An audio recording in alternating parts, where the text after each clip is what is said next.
Nommé le 9 janvier 2024, puis intronisé le 23 février de la même année, Fernand Okonza, le sous-préfet de Tiambanzassi, a eu le jeudi 14 mars une première rencontre avec les chefs de village relevant de sa circonscription administrative. Cette rencontre tenue à la maison de jeunes de Tiambanzassi a permis au sous-préfet de dévoiler son programme d'activité 2024 conçu en 13 axes. J'ai pensé élaborer un projet de réhabilitation du siège de la sous-préfecture pour que les actes de naissance soient sécurisés, pour que tous vos documents, permis d'occuper, des parcelles, tout, soient sécurisés. Et ça, c'est ce qui donne le sens à l'État. Le projet de réhabilitation de la sous-préfecture de Tiambanzassi. Ici, à Tiambanzassi, on célèbre les mariages. Ici, à Tiambanzassi, on célèbre les événements. Mais c'est quand même curieux, je ne sais pas comment les mariages se passent, il n'y a pas une salle de mariage, même pas une salle de conférence. Mais nous avons prévu dans le nouveau projet faire en sorte que la sous-préfecture qui existe, on ne va pas la casser, mais on doit la réparer, on doit la réhabiliter. On doit avoir des bureaux dignes d'une sous-préfecture, de surcroît qui est à la frontière. On doit avoir des installations qui protègent nos archives.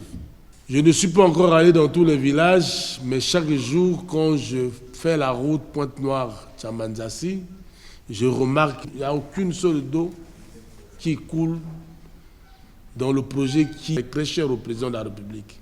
Et partout, on peut dire que ces forages sont tombés en ruine. Pourtant, les forages existent, mais les mécanismes pour faire remonter l'eau n'existe plus. On se demande pourquoi. L'eau, c'est la vie. On ne peut pas avoir une grande population comme ici dans Tiambanzassi, mais qui manque d'eau.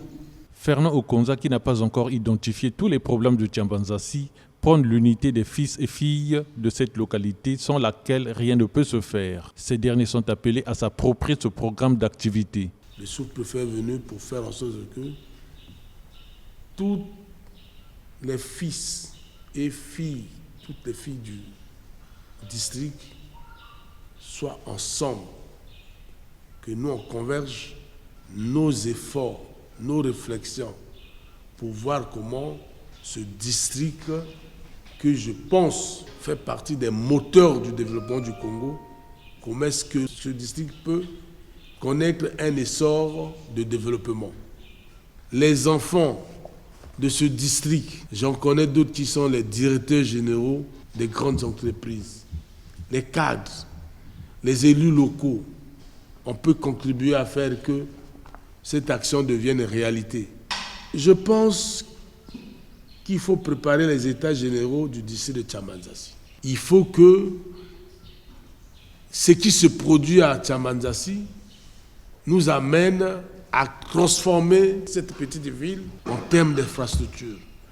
Il faut que demain, Pointe-Noire, qui n'a plus de foire économique, que Tiambanzassi soit capable de construire une foire économique ici. Les états généraux nous permettent de faire le diagnostic. Est-ce que Tiambanzassi, pour son économie, pour son dynamisme économique qui existe, est-ce que Tiambanzassi est capable de devenir un district attractif, touristique? Je suis très sûr que Tiambanzassi, que je pense dans ma vision des choses, que c'est un pôle économique. Tiambanzassi pourra se transformer à votre volonté. C'est pourquoi il faut tenir les états généraux. Les états généraux pour appeler les fils et filles de Tiambanzassi, qui sont des cadres, à venir autour de nous. Localité frontalière de Cabinda, Tiambanzassi mérite bien des infrastructures dignes de ce nom. Très proche de ses administrés, Fernand Okonza serait l'un des sous-préfets à avoir des initiatives du développement de cette contrée. Sa vision pour Tiambanzassi est partagée par les chefs de village. C'est pour la première fois qu'un sous-préfet vient exposer une telle exposition de projet. Nous avons aimé ça, donc voilà pourquoi nous sommes tous contents par rapport au point souligné dans son projet. Et bien, nous sommes fiers aussi de l'accompagner. Quand il parle de l'éducation, il parle de la santé. Ce sont les attentes de la population, c'est important pour moi. j'ai retenu ça et l'emploi des jeunes.